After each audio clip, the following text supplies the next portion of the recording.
You from Flagstaff? Scottsdale. Have you been to Flagstaff? I've been to Flagstaff. Seriously? Yeah, loved it. You've been to Flagstaff? Yeah, on our Driving honeymoon. through or for what? We drove across America for our honeymoon. Started in San Francisco, ended in New York, 5 weeks, and we did a night in Flagstaff. Loved it. Oh, that's really wonderful. Loved it. Yeah. You know we have In-N-Out Burger in Arizona, in Scottsdale. We Do have you? golf courses. I feel like you guys could have a second home there. Listen, golf and burgers is like literally two of my favorite things in the world. I'll watch the kids. Your wife can have a spa day or go Done. golf. Yeah, Let's there we do go. it. Are you sad? Are you relieved? A combination of both now that this is coming to an end? I think a combination of both. You know, it's nice to be sat here and have been able to make all three, and there been enough interest to make all three, and them to have made so much money and be a success, and you know, hopefully satisfy the fans, and you know, everything has to come to an end, obviously, and you're also keen to move on. And as much as this is such a unique job, and there's so much attention and scrutiny and on it, but it is still just a job, and they are just characters we're playing, and you know, you just sort of think, right, as an actor, you just move on to the next thing. But this one's different, and we might never do a job that has so much attention on it again, which might not be a bad thing. This starts out, you guys get married and you navigate the typical first year of marriage problems, like when the architect is hitting on your husband and what was the biggest adjustment for you in your first year of marriage? What was the hardest thing to get used to? My wife got pregnant very early on in our first year of marriage, so that becomes all encompassing. It all becomes all about that, I guess. And I mean, we lived together for a long time before, so I sort of feel like marriage didn't really change like our day to day, and I still feel that. You know, we're about to celebrate our 5th wedding anniversary. Aww. And I still feel the same. I just feel like I'm just living with this like amazing person who I love and who's like my mate, and now we have these 2 beautiful little girls in our life. But I think that because the pregnancy happened in our first year, that feels like that took all the attention, and maybe took some of the whatever pressure could potentially be put on us away from us in a way, you know.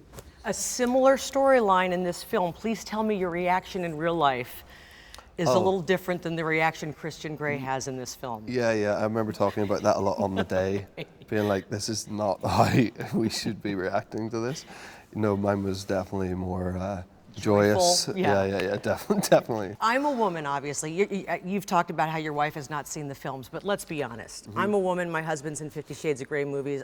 I'll tell people I'm not seeing them, but I'm seeing them. Do you think she's seen them secretly but just doesn't want us to know? There's no way. She hasn't. She said one time I was away filming something else last year, maybe. I was in Budapest for a while, and I think she said, you know, it comes up in so many different, suddenly it's on demand or whatever, and it pops up and there's an advert, you're looking for something else and it says, I'm now available on demand. And she says she did have like a minute where she sort of hovered over the select button and then decided not. But we have this idea of watching it when we're like in our 80s, and it doesn't really matter. With the kids or without the kids? I'm pretty sure that the kids won't be involved. Yeah, I don't think they will either. If we're in our 80s, we'll probably have grandkids by then potentially, so they definitely won't be involved. Yeah, we'll see.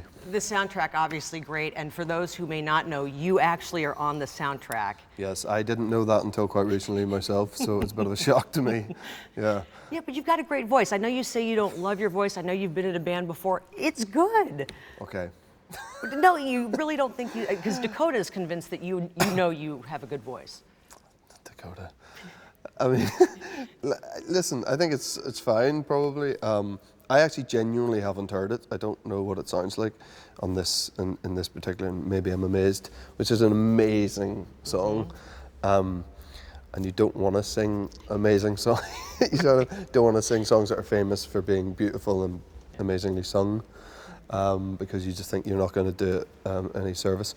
But yeah, it's on there. I think it's only like 1 minute and 15 seconds, which is too long. No, it's not. It's actually good, and the soundtrack's so good. It's funny because in the films, obviously, every time you get intimate, and there are many scenes, sure, here comes a great song to go along with the action. That's true. What is the most romantic song, in your opinion, just in general?